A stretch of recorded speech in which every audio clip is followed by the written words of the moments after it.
बिस्मिल्लाहिर्रहमानिर्रहीम, अस्सलाम वालेकुम। आप देख रहे हैं द पल्स। मैं हूं मोहम्मद उसामा गाजी। हमारी कोशिश होती है इस प्रोग्राम में हम अवामी इश्यूज पर बात करें। बच्चों से बढ़कर हमारा मुस्तकबिल क्या है? हमारे बच्चे ही अगर महफूज नहीं होंगे तो बाकी क्या बचता है? हालिया स्टडी ने हौलनाक इंकशाफात हमारे सामने रखे हैं। पता नहीं क्यों हमारी तवज्जो इन चीजों पर नहीं होती। 40% बच्चे 7 हमारे बड़े शहर हैं जिनमें पता चल रहा है कि इनमें लेड की, इनके खून में लेड की तादाद इतनी खौफनाक हद तक ज्यादा है कि इनमें सही तरह से ग्रोथ ही नहीं हो सकती। ज़हनी नशोनुमा, जिस्मानी नशोनुमा, हत्ता कि IQ लेवल।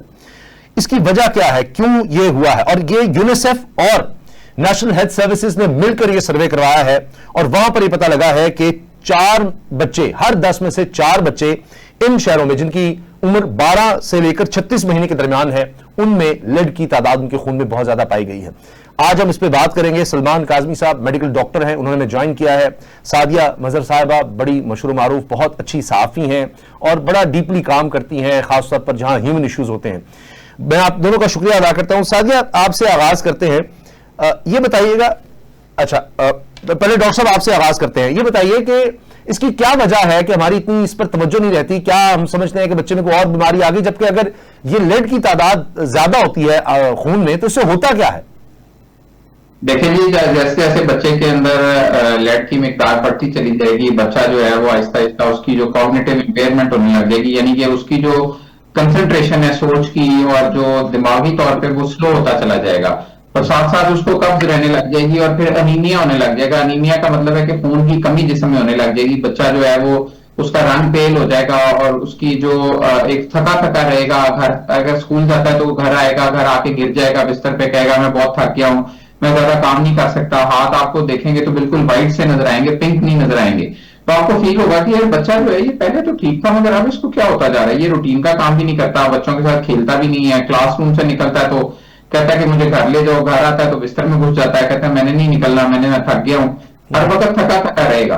तो आहिस्ता आहिस्ता आहिस्ता ये सूरत हाल हो जाएगी कि कॉग्निटिव इंपेयरमेंट होने लग जाएगी। कंसंट्रेशन जो है उसकी सोच की, पढ़ाई की तरफ जो उसकी सलाहियतें वो अफेक्ट होने लग जाएंगी, कब्ज उसे मुसलसल रहने लग जाएगी। और ये सब कुछ क्यों हो रहा है? क्योंकि लेड की मिकदार जो है वो बहुत सारी चीजों की वजह से लोग बच्चों के खून में ज्यादा हुई है। बहुत सारा इसमें सुरमा भी लगाने का रोल हो सकता है, उसके अलावा पानी का रोल भी हो सकता है, उसके अलावा कई ऐसे बर्तन है जिनको मतलब आप कह लें कि जिनमें खाना खाने से, कुछ इंडस्ट्रियल एरिया के पास रहने से जहां पे लेड रिलीज हो रहा हो, ये तमाम वो फैक्टर्स हैं जिसकी वजह से बच्चों में खून में जो है लेड की तादाद ज्यादा हो सकती है। और आपने देखा ही है कि जो रिपोर्ट आई है यूनिसेफ की, इसमें पाकिस्तान के 7 बड़े शहरों में उन्होंने पॉइंट आउट किया है कि जो बच्चे हैं इनकी सेहत जो है वो खतरे में है, सिर्फ इसलिए कि लेड जो है वो बहुत ज्यादा हो चुका है। और डेफिनेटली इसके आफ्टर इफेक्ट्स अगले 5 सालों में आपको नजर आएंगे, जब लोग, यही बच्चे कुछ बड़े भी होंगे जिनके अंदर लेड की लेड की एक्स्ट्रा मिकदार आ गई है, तो ये स्लो हो जाएंगे, इनका IQ कम हो जाएगा, इंटेलिजेंस कम हो जाएगी, खून की कमी का शिकार हो जाएंगे। अभी भी बहुत बड़ी तादाद में आप देखें, हम तो बड़ों को भी चेक करते हैं, बच्चों को भी देखते हैं, तो दिन रात हम देखते हैं कि खून की कमी का शिकार है, बहुत सारे लोग एनीमिया का शिकार है। और ये ऐसा क्यों हो रहा है? ये इसके मल्टीपल फैक्टर्स हैं, मगर ये कि लेड का जो एस्पेक्ट अभी सामने आया यूनिसेफ की तरफ से, ये एक मेजर फैक्टर शायद फ्यूचर में साबित हो। अच्छा, हम अमूमी तौर पर इस तरफ तवज्जो ही नहीं देते, हम समझते हैं कोई बीमारी है, जबकि इस तरह तो जब बच्चा कमजोर है वो ज्यादा बीमारियों का फिर शिकार होने लग जाता है, क्योंकि उसको इतनी जिस्मानी अगर कमजोरी है तो नजला, जुकाम, खांसी, गला खराब, ये आसानी से ऐसे बच्चों को होने लगता है। जी ऐसे ही ये बच्चे जो है ये मुख्तलिफ इन्फेक्शन का शिकार भी हो सकते हैं, इनको निमोनिया भी हो सकता है, इनको दीगर जो प्रॉब्लम्स है वो हो सकते हैं, क्योंकि जैसे जैसे बोन मैरो खून नहीं बनाएगा तो वाइट सेल भी कम हो जाएंगे जो कि कुव्वत मुदाफियत के लिए इस्तेमाल होते हैं। और जैसे जैसे वो सेल कम होंगे, साथ साथ जो है बच्चे के इन्फेक्शन होने का और उसके बीमार होने का चांस ज्यादा से ज्यादा होता चला जाएगा। ठीक, अच्छा मैं इस पर मजीद बात करूंगा कि इसका इलाज क्या है, किस तरह इसको डिटेक्ट किया जा सकता है, जब अलामात इस बच्चे में इस तरह की नजर आई जो आपने बताई हैं तो क्या किया जा सकता है? सादिया मजहर साहिबा ने हमें ज्वाइन किया है। सादिया, ये स्टडी बड़ी हौलनाक है। अब ये तो कुछ खास इलाके में हो गई, 7 शहर में हो गई, चले ये चीज सामने आ गई, तो क्या वजह है कि हम इस पर इतनी तवज्जो नहीं दे पाते? और जिस तरह डॉक्टर साहब बता रहे हैं कि बच्चों में कई कमियां नजर आती हैं, और अब ज़ाहिर है माँ बाप को तो नहीं इसका पता होगा, वो टेस्ट होंगे तब तक पता लगेगा, लेकिन ये तो हमारी पूरी जनरेशन, पहले हम ग़िज़ाई किल्लत की बात करते हैं, ये इश्यूज इतने ज्यादा अहम हमारे लिए क्यों नहीं है? थैंक यू सो मच, आपने मुझे इनवाइट किया। मेरे ख्याल में ये इतना इंपॉर्टेंट इशू है और इतना इंपॉर्टेंट क्वेश्चन है जिसको आपने रेज किया है। अगर मैं इसका आगाज यहाँ से करूं कि अभी बीबीसी की एक रिपोर्ट आई थी तौंसा में HIV के हवाले से जो बच्चों के अंदर स्प्रेड हो रहा था।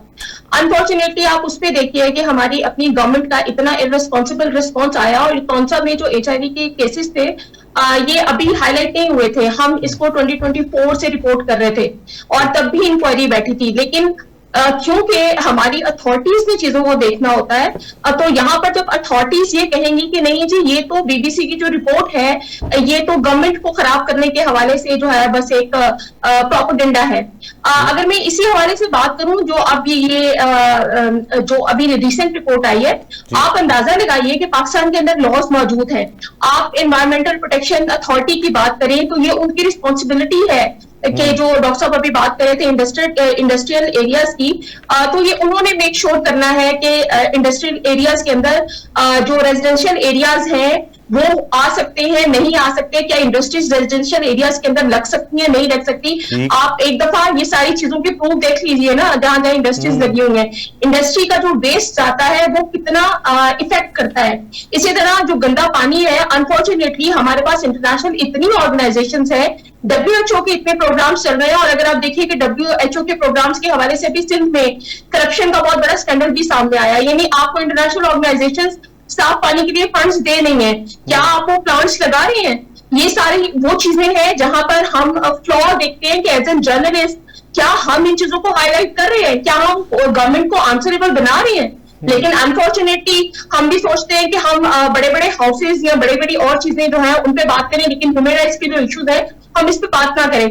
आप सिर्फ इस इशू को इस एंगल से देख लीजिए कि WHO बहुत सालों से पाकिस्तान के अंदर वर्ल्ड फूड ऑर्गेनाइजेशन के साथ एक प्रोग्राम चला रहा है, और उस प्रोग्राम के अंदर जब हम स्टंटिंग की बात करते हैं, पाकिस्तान में अनफॉर्चुनेटली स्टंटिंग के जो इश्यूज है वो बहुत ज्यादा है, और वहां पर वर्ल्ड फूड ऑर्गेनाइजेशन आपको हैंडसम अमाउंट दे रही है, नॉट ओनली अमाउंट दे रही है बल्कि प्रेग्नेंट खवातीन और इवन प्रेगनेंसी के बाद 9 माह तक बच्चे और माँ की जो खुराक है, यानी 6 माह के बच्चे के बाद ऑनवर्ड जब वो सॉलिड पे जाता है, वो खुराक आपको वर्ल्ड फूड ऑर्गेनाइजेशन प्रोवाइड कर रही है। और ये पंजाब के अंदर प्रोग्राम देख लीजिए, सिंध में प्रोग्राम देख लीजिए, ये प्रोग्राम चल रहे हैं, लेकिन क्या इनकी इस हवाले से गवर्नमेंट ने चेक एंड बैलेंस रखा? क्या वाकई जो गरीब लोग हैं जिनके पास एक्सेस नहीं है हेल्थी फूड की, क्या ये चीजें उन तक जा रही है? हम अभी स्टंटिंग के इशू से बाहर नहीं आए थे, ये अनफॉर्चुनेट एक और रिपोर्ट सामने आ गई, और डॉक्टर साहब ने राइटली बात की। मुझे तो ऐसे लगता है जो डॉक्टर साहब बात करेंगे ना, ज़हनी नशो बहुत कमजोर हो जाती है और ये सब चीजें, मुझे ऐसा लगता है हमारे जो सियासी लीडर है वो चाहते ही है कि इस मुआशरे का जो शख्स, आप देखिए पंजाब ने हेल्थ और एजुकेशन का बजट कट कर दिया। किसी ने पूछा कि पंजाब में हेल्थ और एजुकेशन जी, अच्छा मैं सादिया आपकी तरफ दोबारा आता हूँ। जी मैं दोबारा आता हूं आपकी तरफ। हाँ जी, थोड़ा सा नेट का इशू आया है, बहुत जबरदस्त तरीके से आपने सारी चीजें हमारे सामने रखी हैं, इसलिए मैंने आपके तारुफ में करवाया था कि बड़ी बड़ी मेहनत करने वाली साफी हैं हमारे यहाँ। अनफॉर्चुनेटली अब मेरे जैसे ज्यादा साफी आपको नजर आते हैं, सादिया जैसे कम रह गए हैं, और ऐसे लोगों को इसलिए हम टेलीविजन पर लाते हैं कि पूरी इन डेप्थ एनालिसिस आपके सामने रखें। और मैं साथ ही इस पर आपसे बात करूंगा, मुझे आसानी से कोई डॉक्टर भी नहीं मिल रहा था, यहाँ इतना प्रेशर होता है कि इस तरह की बात करें। वो कहते हैं जी ये तो एक स्टडी आई है ना जी, ये तो, अब मैंने कहा जी ये तो खुद गवर्नमेंट इसमें है, उनकी तरफ से नेशनल हेल्थ प्रोग्राम के जरिए ये आई है, यूनिसेफ है, उन्होंने कहा है स्टडी होती है, 25 करोड़ लोगों का तो डाटा कोई नहीं इकट्ठा करता। लेकिन डॉक्टर साहब हमारे यहाँ अनफॉर्चुनेटली ये भी एक है कि मां की सेहत और बच्चों में बात बहुत ज्यादा है, पैदा होते ही हम उन ममालिक में शामिल हैं, तो ये वहां से भी मां की खुराक का भी जो भी इन्होंने स्टंटेड ग्रोथ का जिक्र किया, ग़िज़ाई कमी का शिकार बच्चे हैं, और ऊपर से ये सीसे की मिकदार ज्यादा है। इससे हम कैसे बच सकते हैं, अपने बच्चों को कैसे महफूज बना सकते हैं? एक तो उनकी पैदाइश के वक्त ही दुनिया से जाना, ये भी हमारे मुल्क में बहुत ज्यादा है अगर दुनिया से कंपेयर किया जाए, और दूसरा इस तरह की बीमारियों से हम कैसे बचाएं बच्चे को? एस्पेक्ट उठाया, और मेरा ख्याल है कि जब तक एनवायरमेंट प्रोटेक्शन एजेंसी इसके ऊपर छापे नहीं मारेगी, इंडस्ट्रीज को कंट्रोल नहीं किया जाएगा, जो ये आप सुरमा बेचने वाले हजरात हैं जिसके अंदर लेड की एक वाज़ेह मिकदार है, उसको नहीं रोका जाएगा, ऐसे और ऐसी बहुत सारे केमिकल्स हैं, चीजें हैं जो हमारी फूड में है या शैम्पूज में या साबन में या कई ऐसी चीजों में मिक्स हुई हुई हैं जो कि धड़ाधड़ इस्तेमाल हो रही हैं। इवन जो हेयर कलर्स हैं जिनमें कई में जो शीशा डला हुआ है और वो इनअप्रोप्रिएट मिकदार में है, और वो इंसानी जो है वो जिंदगियों के साथ मिक्स हो रहा है, कंटेमिनेशन हो रही है, और उस वजह से बच्चे इफेक्ट हो रहे हैं, बड़े भी इफेक्ट हो रहे हैं, मगर ये है कि जो बच्चे ज्यादा इफेक्ट हो रहे हैं क्योंकि बच्चों पे स्टडी हुई है, तो इस वजह से ये फैक्टर सामने आ गया। पता नहीं हम क्या क्या खा रहे हैं और क्या क्या चीजें जो हमारे अंदर जा रही हैं, जिस वजह से एक बहुत बड़ी तादाद है लोगों की जो कि कैंसर के साथ अस्पतालों में आ रही है। रोजाना आप देख रहे हैं यंग लोग दिल के अटैक्स के साथ हॉस्पिटल्स पहुंच रहे हैं, हॉस्पिटल्स में आ रहे हैं। बेतहाशा ऐसी चीजें हैं। शुगर जो है वो हर तीसरे आदमी को पाकिस्तान में शुगर हो चुकी है, ब्लड प्रेशर हर दूसरे आदमी का ज्यादा है, पेट पे हर आदमी का पेट बाहर निकल रहा है। ये सब कुछ वो खुराक है जो हम खा रहे हैं, और अनफॉर्चुनेटली फूड अथॉरिटीज बनाई गई हैं इसके लिए, उनके अफसर रखे गए हैं, उनको गाड़ियां दी गई हैं, 200 लीटर पेट्रोल दिया गया है, वसाइल दिए गए हैं कि इस काम को चेक करें, मगर वो मेरा ख्याल है कि सिर्फ बस कागजों की और फेसबुक की हद तक ही वो फोटो खींचते हैं और लगवा देते हैं कि जी आज ये हुआ ये हुआ, मगर अनफॉर्चुनेटली उस लेवल पे काम नहीं हो रहा इन तमाम चीजों पे जिन पे होना चाहिए। एक तो एनवायरमेंट डिपार्टमेंट ने स्मॉग पे बहुत, उन्होंने कहा जी हमने बहुत काम किया है, मगर ये जो बाकी एस्पेक्ट है किसने देखने हैं। बिल्कुल सही बात है। अच्छा, मैंने इस पर भी आपसे बात करनी है कि अगर जो आपने अलामात बताई हैं, बच्चा कमजोर दिखाई दे रहा है, उसको कब्ज की शिकायत है, तो ये किस तरह हम डिटेक्ट कर सकते हैं कि इसमें बच्चे में ब्लड में सीसा ज्यादा नजर आ रहा है, और उसके बाद इसका इलाज किस तरह करवाया जा सकता है? अगर ये अलामात आए तो क्या फौरन डॉक्टर पास जाएं? एक तो मैंने आपसे भी सवाल करना है कि हमारे पास डॉक्टर्स ही बहुत कम है, क्वैक्स हैं, आजकल तो रोजगार का बड़ा मसला है। मुझे इतने फोन आते हैं, इतने लोग कहते हैं आप इस इशू को उठाएं। मैंने कहा डॉक्टर आकर बात करेंगे, वो कहते हैं जी डॉक्टर इसलिए आकर बात नहीं करेंगे, उनके रोजगार का मसला बन जाएगा। मैं हैरान हो गया, यानी इतना खौफ है, इतना प्रेशर है कि अगर आकर आप बात करेंगे तो अगर आपको नौकरी मिलनी भी है, रोजगार मिलना भी है, तो नहीं मिलेगा। हमारे बेचारे डॉक्टर्स, लड़के लड़कियां बड़े बेरोजगार हैं। सादिया, जो आप बात कर रही थी कि ह्यूमन डेवलपमेंट की, दुनिया भर में उसूल अब बन गया है कि किसी मुल्क की तरक्की का राज है ह्यूमन डेवलपमेंट। पहले उस पर आते हैं जिसमें सेहत और तालीम है। अब बुनियादी चीज तो सेहत है, और उसमें भी बुनियादी चीज हमारे बच्चे हैं, हमारी औरतें हैं। जिस मुल्क में ज्यादा तादाद दुनिया में, मुझे बड़ी दुख और तकलीफ के साथ ये कहना पड़ता है कि हम उन ममालिक में शामिल हैं जहां ज़चगी के दौरान, यानी प्रेगनेंसी के दौरान औरतों के मरने की तादाद और बच्चे पैदा होने के फौरी बाद या उस दौरान में उनकी अमवात की शरह बहुत ज्यादा है। और फिर आ भी जाए दुनिया में तो उसके बाद ये सीसा जनाब आपका इंतजार कर रहा है। बिल्कुल उसामा, बहुत इंपॉर्टेंट चीज की तरफ आपने इसको मेरे ख्याल में हाईलाइट किया। यहाँ पर भी अगर मैं बाय लॉ चीजों को देखूं तो हम बहुत सी चीजों में भी बहुत सारा लैग कर रहे हैं, और हमने ह्यूमन राइट्स के हवाले से बहुत से नए कवानीन है जिनकी जरूरत थी वो बना लिए हैं। पाकिस्तान में अगर हम सबसे ज्यादा इंपॉर्टेंट आजकल सबसे ज्यादा इंपॉर्टेंट चीज देखें तो हमें लगता है जी जो रेप केसेस हैं उनका बढ़ जाना एक बहुत इंपॉर्टेंट इशू है। लेकिन हम कभी ये नहीं सोचते कि पैदाइश के वक्त माँ का दुनिया से चला जाना कितना बड़ा इशू है, यानी आपकी पूरी नस्ल मुतासिर हो रही है। इसमें बहुत इंपॉर्टेंट बात यह है, मैं हमेशा जब कवानीन की बात करती हूँ तो मैं हमेशा इस बात को पे बात करती हूँ कि भाई हम जो आबादी कंट्रोल करने के हवाले से लेजिस्लेशन पे क्यों काम नहीं करते। हम और चीजों के, हमने सीसीटीवी बना दी क्राइम कंट्रोल करने के लिए, तो आबादी कंट्रोल करने के लिए भी भाई कुछ बना ले। यानी एक घर में आप अंदाजा लगाइए, अगर आप 16 से 19 साल की बच्ची की शादी कर देते हैं, और जाहिर प्रेगनेंसी एक अनफॉर्चुनेटली हमें समझा जाता है कि फौरन 1 साल के अंदर एक प्रेगनेंसी जो है विदिन 6 मंथ वो खुशखबरी आ जानी चाहिए। वो बच्ची जो अभी खुद स्टेबल नहीं है, वो बच्चा पैदा करने की तरफ अगर जाएगी तो उस बच्चे को कितनी न्यूट्रिशन की जरूरत है, और वो अपनी माँ से लेगा ना। और उसके बाद नॉट ओनली एक बच्चा, मैं आपको अपना एक्सपीरियंस ये बताती हूँ कि मैं एक सरकारी हॉस्पिटल में गई, वहां एक बहुत छोटी बच्ची बैठी हुई थी जो तकरीबन 19 या 20 साल की थी, और उसकी गोद में एक बच्चा था। जब उससे सवाल किया गया तो पता चला ये उसका छठा बच्चा है, यानी 5 बेटियां वो पैदा कर चुकी थी, लेकिन खानदान की तरफ से प्रेशर था कि बेटा नहीं पैदा हो रहा, तो अब ये छठा बेटा पैदा हुआ है, और हालत उस बच्ची की ऐसी थी, ना वो चल सकती थी ना वो बच्चा चल सकता था। तो पाकिस्तान के अंदर जब तक आप आबादी को कंट्रोल करने के लिए गवर्नमेंट सीरियस नहीं होगी, और यहाँ आप थोड़ा सा इस्लाम को साइड पे कर दें। हम हमेशा हमारे उलमा कराम इस्लाम ले आते हैं जी, इस्लाम कहता है कि बच्चा आप पैदा करें, खुराक अदा दे। कहाँ से दे रहा है भाई? आपने वसीला तो आपने बनना है ना, सोर्सेज तो आपने जनरेट करने। और हमारे यहाँ अनफॉर्चुनेटली जो गरीब तबका है, हम कहते हैं कि लोग गुर्बत की लकीर से नीचे जा रहे हैं। सबसे ज्यादा बच्चे आपको उसी गुर्बत की लकीर से नीचे जो बच्चे और खानदान है वहां नजर आएंगे। तो यहाँ पर जब तक गवर्नमेंट क्रैकडाउन नहीं करे, देखिए पंजाब गवर्नमेंट ने बड़ा जबरदस्त क्रैकडाउन किया। जो नशे से मुतासरा अफराद थे पंजाब में हर जगह वो बैठे होते थे, ये अच्छा कंट्रोल था गवर्नमेंट की तरफ से जो किया गया है इस हवाले से। तो हम इन चीजों पे क्यों नहीं कंट्रोल कर सकते? ये कंट्रोल होगा और हम एक अवेयरनेस जनरेट करेंगे कि देखिए बच्चे ने सारा यानी प्रेगनेंसी के दौरान सब न्यूट्रिशन माँ से लेनी है और पैदा होने के बाद भी 3 साल तक बच्चे को प्रॉपर न्यूट्रिशन चाहिए। तो जब तक वो नहीं मिलेगी, आप 10 बच्चे पैदा करके कौन सी लाइनें लगा के इस मुल्क पर एहसान कर रहे हैं। बिल्कुल सही। अच्छा डॉक्टर साहब, ये अब जो बात हम कर रहे हैं आज, जिस टॉपिक पर बड़ा अहम है, सेहत तो बुनियादी चीज है, सादिया ने पूरा अहाता किया मामलात का। अगर अगेन मैं इस पर सीसा वाले मामले पर आता हूं तो मुझे बताइए कि किस तरह इसकी डिटेक्शन हो सकती है, उसके बाद इलाज क्या है, और दूसरा ये बताइएगा हमारे यहाँ डॉक्टर्स की बहुत ज्यादा कमी है। और मैं समझ सकता हूं कि आपने कोई ऐसी बात नहीं कहनी जिससे आप कोई मुश्किल में आ जाएं, लेकिन फिर भी इसकी बुनियादी वजह क्या है? क्योंकि होगा ये जो आप बताया, कब्ज है तो हमारे यहाँ अमूमन माएँ कहेंगी अच्छा कब्ज है, फलां चीज दे दो जी, कोई बड़ी बुजुर्ग को बता देगी अच्छा फलां ने किसी कर दिया, एक तो हकीम्स के पास चले जाएंगे कि अच्छा कमजोर नजर आता है, इसको फलां चीज करो, फलां चीज खिलाओ, अच्छा कुछ नहीं हो रहा, अच्छा वैसे ही जरा इसका कुंदजेन, हमारे यहाँ बच्चों कहते हैं पढ़ाई में ठीक नहीं है, अच्छा वैसे ही कुछ होगा, मार भी दो, उसको पिटाई करो, तुम पढ़ते नहीं, उसका दिल नहीं लग रहा। अमूली तौर पर तो हम ये करेंगे, डॉक्टर के पास इसलिए जाएंगे कि एक्सेस ही नहीं है, डॉक्टर बड़ी दूर है कहीं। हाँ जी, ऐसा ही है। और बहुत सारा मसला ये भी है कि क्वैक्स की बहुत बड़ी तादाद है पंजाब में जो कि प्रैक्टिस कर रही है, और डॉक्टर पूरे पाकिस्तान में है सर, पूरे पाकिस्तान में बहुत है, पूरे मुल्क में है। और जो इसका लेड का भी लेड बिल कराने की सहूलत मौजूद है, मगर ये आपका डॉक्टर ही सिर्फ पिक कर सकता है, और इसलिए कतई तो नहीं पिक कर सकता कि बच्चे में लेड ज्यादा हो गया।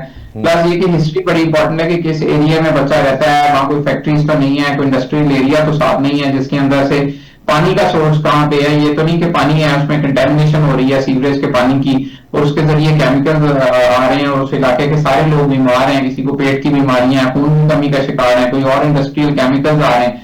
अनफॉर्चुनेटली ये वो काम है जो कि एनवायरमेंट डिपार्टमेंट के करने के हैं, और बहुत बड़े पैमाने पे आई बिलीव के आगे आगे जो अगर लोगों ने सेहतमंद रहना है तो जो माहौल को दुरुस्त रखना है जो है वो बहुत जरूरी है। प्लस इसका इलाज मुआवजा मौजूद है और इलाज हो सकता है, कुछ दवाइयां अवेलेबल हैं, कुछ सिरप्स अवेलेबल हैं जो कि आप बच्चे को दे सकते हैं, उससे उसका अनीमिया भी बेहतर हो जाएगा, लेड लेवल्स भी कम हो जाएंगे। और प्लस ये कि जो अगर आपको आपके बच्चे को कोई भी ऐसी अलामत, खासतौर पे अगर खून की कमी हो रही है और बच्चा थका सा है, तो प्लीज उसे किसी मुस्तनद डॉक्टर को चेक करा लें ताकि ये पता लग सके कि उसको क्या मसला है। क्योंकि अगर बिला वजह आप कभी किसी क्वैक के पास चले जाएंगे वो उसे कोई टीका लगा देगा, कभी किसी से ड्रिप लगवा लेंगे, कभी किसी और के पास चले जाएंगे उसे कोई और टीका लगवा देंगे, कभी कोई सिरप दे देगा, तो ये कभी मेडिकल स्टोर पे चले जाएंगे तो बहुत बड़ी तादाद तो मेडिकल स्टोर पे जाके अलामत बता के अपना इलाज करवा लेती है। तो ये भी बहुत इंपॉर्टेंट है लोगों के लिए कि मुस्तनद डॉक्टर को दिखाएं अगर कोई भी ऐसी अलामत आ रही हो, ताकि बच्चे को टाइम पे देखा जा सके कि उसको क्या मसला है, उसके हिसाब से उसका इलाज किया जा सके। बिल्कुल सही। अच्छा सादिया, मैं समझता हूँ हमने अगर मुस्तकबिल अपना बेहतर बनाना है, मैं क्या पूरी दुनिया की स्टडीज हैं कि हमने तवज्जो बच्चों पर देनी है, मुस्तकबिल पर देनी है, उसमें उनकी एजुकेशन और सेहत है, सेहत होगी तो बच्चा एजुकेशन भी हासिल कर सकेगा, किसी भी शख्स का बुनियादी हक उसकी सेहत है। ये बताइए कि हमारे यहाँ तो डॉक्टर्स ही बड़े कम हैं, तो यहां से हमें नजर आ जाता है कि डॉक्टर्स की कमी अलग, और फिर उनके बाद उनके लिए रोजगार का मसला। अब तो लाखों रुपया देकर डॉक्टर बनो और उसके बाद पता चले कि आपके पास रोजगार ही नहीं है, तो हमारे यहाँ पूरे का पूरा हमारा इंफ्रास्ट्रक्चर ही सेहत का वो कोलैप्स कर रहा है। उसामा ने बड़ी खूबसूरती से डॉक्टर साहब से पूछा जाने वाला सवाल एक सहाफी की तरफ मुंतकिल कर दिया, क्योंकि हमें फाइनली जॉब के मसाइल उस तरह से नहीं है। अच्छा मैं नहीं, हमें ज्यादा है, मेरा पॉइंट ऑफ व्यू नहीं सारिया, हमें ज्यादा है ये आप ना करें, बिल्कुल ज्यादा है। अगर आप पाकिस्तान में किसी इदारे के साथ जॉब कर रहे हैं तो हमें बहुत ज्यादा है। तो मेरी खुशकिस्मती ये है कि मैं किसी के कंट्रोल में नहीं हूँ, तो इसीलिए मुझे इस तरह के कोई खतरात जो है वो लाहक नहीं है। अच्छा, इसमें मेरे ना 2 पॉइंट ऑफ व्यूज है और मैं डॉक्टर हजरात से बड़ी माजरत के साथ ये अपने पॉइंट ऑफ व्यूज दूंगी। मैं इस बात से बिल्कुल एग्री नहीं करती कि डॉक्टर्स की कमी है। डॉक्टर्स की कमी पाकिस्तान में नहीं है। ये मेरे ख्याल में अगर इस हवाले से आप डेटाबेस मेरे साथ कभी बात करना चाहेंगे तो मैं आपको बड़ी डिटेल में इसका डाटा जो है, जो रजिस्टर्ड डॉक्टर है, रजिस्टर्ड के अलावा भी बहुत सारे हैं, वो मैं आपको जरूर प्रोवाइड करूंगी। मुझे ऐसे लगता है कि यहाँ पर हम जो रिस्पॉन्सिबल सिटीजन का रोल उस तरह से प्ले नहीं करते। जॉब के हवाले से आपने बात की, बिल्कुल ऐसा ही है। देखिए अगर आप अब तो खासतौर पर पंजाब में इस हवाले से चीजें ज्यादा कंट्रोल में आ गई है कि जितनी वीडियोस वगैरह सारी हाईलाइट हुई, आप पंजाब के हॉस्पिटल्स का हाथ देख लीजिए, सरकारी हॉस्पिटल का। मैं आपको बड़ी एक छोटी सी मिसाल खुद दे देती हूँ इस हवाले से। अभी मेरे ख्याल 2 वीक्स पहले अचानक मेरी बेटी फेंट हो गई अचानक से। मैं उनको इमरजेंसी में लेकर हॉस्पिटल में भागी थी, और जाहिर है शी इज जस्ट 13, और मेरे लिए एक खौफनाक बात थी कि अगर एक 13 साल की बच्ची अचानक से 30 मिनट के लिए फेंट हो रही है, वो रिकवर ही नहीं हो रही है, तो क्या रीजन हो सकती है। हम जब पिम्स हॉस्पिटल पहुंचे तो सरप्राइजिंग बात ये थी कि वहां पर नर्सिंग डॉक्टर, मतलब not proper doctor, he was so rude to her, और वो डर रही थी, वो खौफजदा थी, और वो इंजेक्शन नहीं देना चाहती थी, and he just shout on her के हमारा दिमाग खराब नहीं, हमने और भी बड़े डॉक्टर्स देखने हैं, पेशेंट्स देखने हैं। और इवन वहां बेड नहीं था तो उसने उसको जबरदस्ती चेयर पे बिठाकर ही जस्ट ट्राइड कि उसको इंजेक्ट किया जाए। And I was very surprise कि what kind of behaviour is this. मतलब आप पेशेंट्स देख रहे हैं, आपकी ड्यूटीज चेंज हो रही है, तो हमारे यहाँ जो डॉक्टर्स हैं अनफॉर्चुनेटली उनके रवैये बड़े रऊनत वाले हैं। और उसके बाद जब प्रॉपर कंप्लेन उसी दौरान कंप्लेन की गई, तो आप यकीन कीजिए कि ईडी साहब वहां मौजूद थे, हमें प्रॉपर वो प्रोटोकॉल दिया गया। और मेरे लिए तकलीफ की बात वहां प्रोटोकॉल के हवाले से ये थी कि अगर पाकिस्तान में आपके पास रिसोर्सेज नहीं है तो आपको कहीं पर भी ह्यूमिलेट किया जा सकता है, लेकिन अगर रिसोर्सेज है, आपकी अप्रोच है कहीं, तो फिर आप वीआईपी प्रोटोकॉल, ये वीआईपी प्रोटोकॉल मुझे नहीं चाहिए, किसी को भी नहीं चाहिए। हमें हमारे ड्यू राइट्स चाहिए, हम टैक्स देते हैं ना। तो डॉक्टर्स के हवाले से बात ये डॉक्टर्स अगर सरकारी हॉस्पिटल में सुबह जॉब करें तो शाम को भी प्राइवेट क्लिनिक जाते हैं। ये सरकारी हॉस्पिटल में आपको अपना 100% देते हुए नजर नहीं आएंगे। आई एम सो सॉरी, मैं डॉक्टर हज़रात से बड़ी माजरत के साथ ये बात कर रही हूँ, लेकिन ये प्राइवेट हॉस्पिटल्स में अपना 100% देंगे क्योंकि वहां इन्होंने अलग से पैसा लेना है। तो यहाँ बात डॉक्टर्स की शॉर्टेज की नहीं है, यहाँ बिहेवियर्स की है, यहाँ पैसे की बात। दोनों आपकी बात सही है सादिया, लेकिन दोनों तरफ है। मैंने भी ये डॉक्टर्स देखे हैं बेचारों की 12-12, 24-24 घंटे ड्यूटीज भी है, मैं भी इस बारे में जानता हूं फिटनेस से। दोनों तरह से है, उनसे काम भी बहुत ज्यादा लिया जाता है, और जहां आपकी बात है वो 100% दुरुस्त है। हमारे मसाइल भी हैं, डॉक्टर्स में भी हर तरह के लोग होते हैं। अच्छा डॉक्टर साहब, ये बताइएगा कि आपको क्या नजर आता है कि क्या करने की जरूरत है। जिस तरह बर्तनों की भी आपने बात की, वो भी स्टडीज में आ रहा है, वो तो अब कोई डॉक्टर तो नहीं चेक कर सकता जाके कि कहां से बर्तन खरीदे गए थे, क्या नहीं था। वो तो सादी ने शुरू में बात की, वो तो गवर्नमेंट चेक कर सकती है कि कहां पर इस तरह के बर्तन बन रहे हैं, किन फैक्ट्रीज में। आपने चेक करना है कि वो मेयार के मुताबिक है भी या नहीं है। यहां तो रिसाइकलिंग के नाम पर पता नहीं प्लास्टिक का और रत्ता के जो वेस्ट होता है उससे बर्तन तैयार किए जा रहे हैं। मैंने तो सुना यहां पर बच्चों के फीडर तक वहां बन रहे होते हैं इस तरह वेस्ट से। ये कितना खौफनाक है। देखिए जी, ये बहुत इंपॉर्टेंट है। इसके लिए एनवायरमेंट प्रोटेक्शन डिपार्टमेंट जो है उनका बहुत बड़ा रोल है। उनके पास इंस्पेक्टर्स हैं, उनका काम है फैक्ट्रियों को चेक करें, उनका काम है प्रोडक्ट्स को चेक करें, उनको टेस्ट करें। सरकारी लेबोरेटरियां मौजूद हैं इस काम के लिए। अगर किसी में कोई प्रॉब्लम आता है तो फैक्ट्री मालिकान को पकड़ा जाना चाहिए, उनके खिलाफ कार्रवाइयां होनी चाहिए, पर्चे होने चाहिए, गिरफ्तारियों को टीवी पे दिखाया जाना चाहिए ताकि आइंदा लोगों को सबक मिले। इसको अंडर द कारपेट नहीं होना चाहिए इन कार्रवाइयों को। अभी भी देखें, फूड अथॉरिटी इवन जो छापे मारती है, वो पहले फेसबुक पे अपने पेज पे लगाते थे, उसके बाद उन्होंने लगाना बंद कर दिया कि जी वो पता नहीं कोई किसी ने शायद रिट कर दी क्या हाईकोर्ट में कि जी हमारी बेइज्जती हो गई है। तो अब अगर आप जहर बेचें तो फिर आप कहें कि जी हमारी बेइज्जती हो गई है, ये तो मेरा ख्याल है कि बहुत गलत है। और इसके ऊपर जो पंजाब एनवायरमेंट डिपार्टमेंट है उसको चाहिए कि डेली बेसिस पे ऐसी कार्रवाइयां करे। जो रिपोर्ट आई है जिन एरियाज में ज्यादा लेड का अंसर पाया गया है बच्चों में, खासतौर पे जो केपी के एक शहर है वहां पे बहुत ज्यादा बच्चे अफेक्टेड हैं, 88%।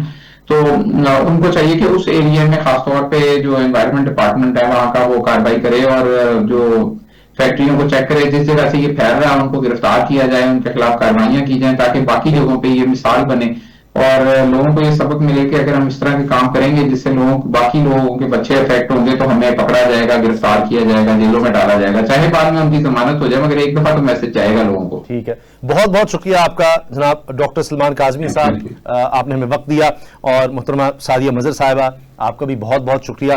तो ये बड़ा एक इंपॉर्टेंट इशू जो आज हमने रेज किया है। अब ये गवर्नमेंट की अपनी स्टडीज, यानी उनके अंडर, उनके इदारों के अंडर ये स्टडीज हो रही हैं कि पाकिस्तान में मुख्तलिफ शहरों में जहां पर फैक्ट्री एरियाज हैं वहां पर 10 में से 4 बच्चों में सीसा लेड की तादाद उनके खून में ज्यादा पाई गई है, जो कि बड़ी खतरनाक है उनकी नशोनुमा के लिए।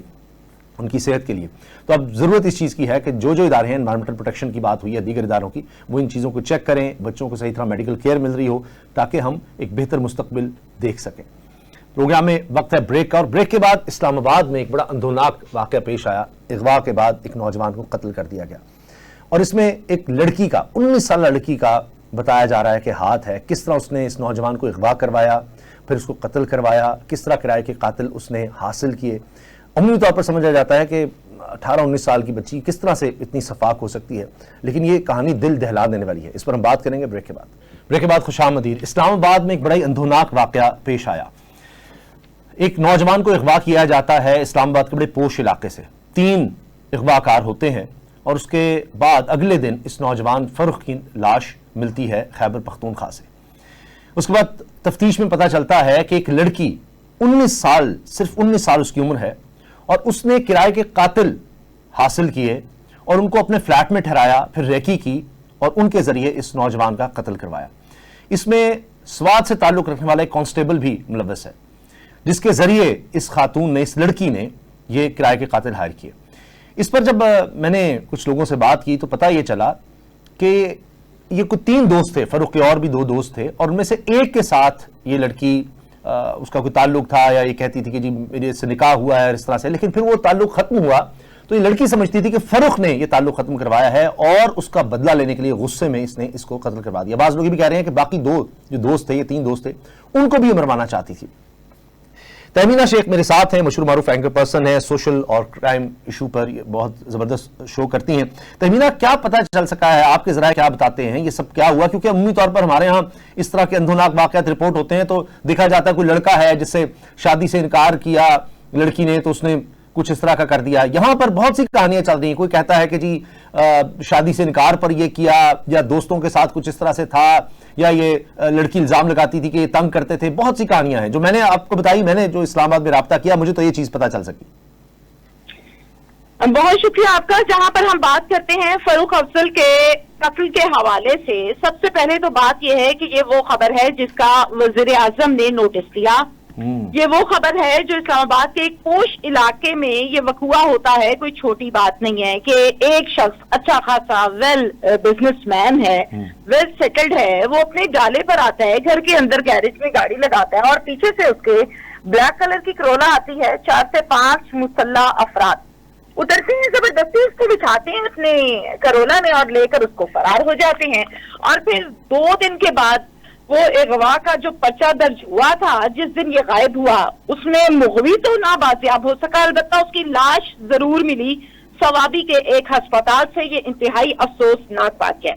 फर्स्ट ऑफ ऑल, जहां पर अगवा के पर्चे की हम बात करते हैं उसामा, तो अगवा के पर्चे के बाद जो मुदय्यान होते हैं, जो एक रिप्लाई या एक उम्मीद की जाती है, वो ये होती है कि अल्लाह करे कि किसी तरह से अगवा शुदा जो शख्स है मुगवी, उसको बाजियाब करवा लिया जाए। उम्मीदें खत्म हो गई, रोने धोने खत्म हो गए, और फिर जाकर लाश को वसूल करना पड़ा। बड़े अफसोस की बात है। इसके बाद हम बात कर लेते हैं महानूर की, जिसकी उम्र 19 ईयर्स है। बड़ी लाइवली सी ये लड़की है, और इस लड़की में गुण बहुत ज्यादा है। इंतहाई माजरत के साथ गुफ्तगू इस अंदाज में करती है कि अच्छे खासे बिजनेसमैन को झटपट अपने पीछे लगाने में बहुत माहिर जानी जाती है। इसके किरदार के हवाले से हम जब बात करते हैं तो किरदार जो है वो कोई इतना अच्छा नजर नहीं आता माजी के हवाले से। कुछ लोग भी बताते हैं कि महानूर जो है, आवाज आ रही है आपको? जी मैं सुन रहा हूँ, एक लफ्ज आपका जी।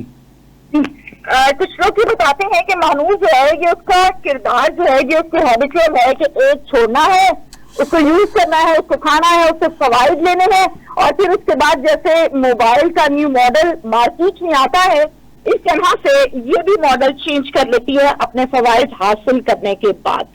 इंतहाई माजरत के साथ मैं जिस केस पर बात कर रही हूँ, इसमें चूंकि खातून इसमें मेन मुलजिमा है जिसने ये सब कुछ करवाया, मास्टर प्लानर है, तो मुझे ये सब कुछ बताने में कोई शर्मिंदगी महसूस नहीं हो रही, चूंकि मेरा काम ये है कि मैं क्राइम से पर्दा उठाती हूँ और बड़ा ब्लंटली बात करती हूँ। हम जिस माशरे में रहते हैं, और आजकल का जो हमारा माशरा है, पहले मैं ये सुना करती थी कि मर्द हजरात मर्डर करते हैं, गेम्स बनाते हैं, भत्ता लेते हैं, जुल्म करते हैं, लेकिन आप यकीन कीजिए पिछले 2 माह से मैं ये सुन रही हूँ कि कहीं 16 साल, कहीं 19 साल, कहीं 21 साल, कहीं 50 साल, और आज की खबर भी सुन लीजिए, कहीं 55 साल की खवातीन कत्ल गारत में मुलविस नजर आती हैं। ये मैं हवा में बात नहीं कर रही, ये तमाम की तमाम वो बातें हैं जिसकी FIR दर्ज है और केसेस बाकायदा इस पर जारी है और ट्रायल चल रहे हैं। अच्छा तहमीना, इस तरह के केसेस से हमें पता चलता है कि किस कंपनी से हमने अपने बच्चों को बचाना है, नौजवानों को बचाना है। अल्लाह ताला सबको अच्छी सोबत दे, अल्लाह ताला सबको औलाद के गम से बचाए। लेकिन इस केस में एक बात यह भी सामने आ रही है कि पुलिस का किरदार, कि वालिदैन ने कोशिश की, 15 पर कॉल भी की, लेकिन उसके बाद कोई भी पुलिस में हमें नजर नहीं आता हरकत में आई। फिर पता चला कि क्योंकि इस फैमिली का ताल्लुक एक अच्छे यानी खाते पीते घराने से या ताल्लुकात थे, वो फिर IG तक बात पहुंची। तो IG साहब ने, जिस तरह आपने प्राइम मिनिस्टर का बताया, वहां नोटिस लिया, फिर नीचे तक बात गई और फिर 12 घंटे बाद इसकी लाश मिली इस नौजवान की। अल्लाह ताला इसकी मग़फ़िरत फरमाए। यानी 3 लोग असलहे के साथ आ रहे हैं, वहां पर सेफ सिटी कहा जाता है, करोड़ों डॉलर लगाकर कैमरास लगे हुए हैं, इस्लामाबाद में जगह जगह नाके हैं, उसके बावजूद ये लोग निकल गए। शायद नंबर प्लेट भी जाली थी, जो भी था, तो पता ही नहीं चल सका, पकड़ा ही नहीं जा सका, वरना शायद इसकी जान बच सकती। एक इदारा मुलविस नहीं नजर आता मुझे इसमें। उसामा, मैं इस पर बात बड़ी डिटेल के साथ करूंगी, है कि सबसे पहले हम बात कर लेते हैं कि पोश इलाके में आकर घर के अंदर से अगर कोई अगवा करके ले जाए तो इसका मतलब है कि पोश इलाका फारिग हो गया। ठीक है जी, वहां पे कोई सिक्योर नहीं है, ये क्वेश्चन मार्क हो गया। नंबर 2, गाड़ी किस किस रोड से गुजर कर आई, सबके सब ट्रैफिक वाले सो रहे थे इस्लामाबाद में, जिनको यही नहीं पता चला कि नंबर प्लेट फेक है, जिनको यही नहीं पता चला कि अंदर जो लोग बैठे हैं वो असलहा लेकर बैठे हैं, डाकू बैठे हैं, डकैत बैठे हैं, कोई इंडिया का रॉ का एजेंट बैठा है, कोई दहशतगर्द बैठा है, पूरी पुलिस सो रही थी। नंबर 3, जहां पर हम बात करते हैं इस्लामाबाद पुलिस की, तो नासिर रिजवी साहब एक हाई रैंक पर बैठे हैं, डेफिनेटली वो जवाब दे हैं इस्लामाबाद के हवाले से, इससे पहले लाहौर के हवाले से जवाब देते, और वैसे अगर एज अ ऑफिसर हम देखें तो बहुत एक्टिव है। मगर इस केस में मैं ये उम्मीद कर रही थी, और हर वो शख्स जो क्राइम पर काम करता है वो अगवा के बाद उम्मीद ये करता है कि अल्लाह करे किसी तरह जिंदा सलामत अपने घर वापस आ जाए, वो मरते जो रहता है। लेकिन जब खबर ये सुनते हैं कि लाश पड़ी हुई है जी, तो फिर 100% ये बात कहना दुरुस्त होगी कि पुलिस आंखें बंद करके सोई हुई है। वज़ीर आज़म नोटिस लें और बंदा मुगवी बाजियाब ना हो, मैं कहती हूँ इससे बड़ी बदकिस्मती कोई हो नहीं सकती। अब महनूर पर हम आ जाते हैं। 19 साल या 20 साल की लड़की कैसे एक बिजनेसमैन के साथ सेटल हो जाती है, पार्टियों में जाती है, गपशप करती है, मीटअप्स करती है, फिर उसके बाद नेक्स्ट, यानी हम बात कर रहे हैं फरूक की। इसके साथ साथ जो मेरी नॉलेज है उसके मुताबिक फरूक के 2 दोस्त और हैं, उसका नाम है एक एहसन भुट्टा जो कि एडवोकेट है, और काशिफ शाह। ये 3 दोस्त हैं और बड़े करीबी दोस्त हैं, हम ये भी कह सकते हैं कि ये ग्रुप है। अब ये भी कहा जा रहा है कि जो महनूर है वो सिर्फ फरूक की दोस्त नहीं थी, बल्कि इन दोनों की दोस्त भी थी। ये ग्रुप 3 तो नहीं, अब 4 पर मुश्तमिल था, और 4 पर मुश्तमिल ये ग्रुप इकट्ठे पार्टी से जाता, गपशप करता, और ये मामला थे। मैं माजरत के साथ ये बात आपसे करूंगी इस प्रोग्राम में। आपने कहा कि बच्चियों को कैसे बचाया जा सकता है। जब तक माएँ आंखें नहीं खोलेगी बच्चियां नहीं बच सकती। जब तक बच्चियों को सिर्फ ये कहा जाएगा कि घर से बाहर नहीं जाना, बच्चियां नहीं बच सकती। बच्चियां तब बचेंगी जब आप अच्छे के बारे में बताएंगे, बुरे के बारे में बताएंगे, फिर फैसला बच्चे ने करना होता है। हमारा जिस माशरे से ताल्लुक है, हम ही कहते हैं नहीं बेटा ये काम नहीं करना, बच्चा ऑलरेडी उस तरफ अट्रैक्ट होता है। कि इंसानी नफ्सियात है, आप किसी चीज से रोकते हैं तो आप उस तरफ अट्रैक्ट होते हैं। हाँ, अलबत्ता आप उसके जो अच्छे सेक्टर्स हैं, बुरे सेक्टर्स हैं, उसके बारे में बताएं एक तरीके कार के मुताबिक, तो शायद हम उम्मीद करेंगे कि बच्चियां हमारी बच जाए। महदूर भी इसी मुआशरे में रहती थी। महदूर की वीडियोस, जो इसका मैं क्या कहूँ यहाँ पर अल्फाज अफेयर चल रहा था, जो इसके नजायज मरासिम चल रहे थे, उसकी वीडियोस बनी हुई थी। अब फरूक इसको करते थे ब्लैकमेल। मुझे इस बात का जवाब दीजिए कि 19 से 20 साल की लड़की वीडियोस बना के मुलाकातें करके वापस आ जाती है, माँ सोई भी है, बाप कहाँ पर है, भाई कहाँ है, तरबियत कहाँ है, कोई पूछ किस नहीं है इनको। तो मसाइल तो जन्म लेंगे ना। आज महनूर ये काम कर रही है, कल को महनूर ने एक माँ भी बनना है, फिर आगे जो औलाद जन्म देगी वो क्या काम करेगी? अल्लाह रहम। क्वेश्चन मार्क है ना। नस्ल दर नस्ल चीजें डिलीवर हो रही हैं। बहुत शुक्रिया आपका तहमीना शेख साहबा, बहुत मेहरबानी, आपने वक्त दिया। बड़ा ये धोनाक वाक़या है, और इकलौती औलाद यानी इकलौते बेटे बताए जा रहे हैं, ये अपने वालिदैन के थे। अल्लाह ताला सबको औलाद के गम से बचाए। और कितना ज़रूरी है कि बच्चों पर नज़र रखी जाए। लेकिन अब क्या करें कि एक होता है बचपन, लड़कपन, उससे भी बड़ी उम्र में जाकर अब बच्चों पर कैसे नज़र रखी जाए कि जी किस तरह की उनकी कम्युनिटी है, किस तरह की सोबत है और किस तरह के लोगों में उठते बैठते हैं। बहरहाल दुआ की जा सकती है अल्लाह ताला इन वालिदैन को सब्र अता फरमाए और अल्लाह ताला सबको औलाद के गम से बचाए। इजाज़त दीजिए, अल्लाह हाफ़िज़।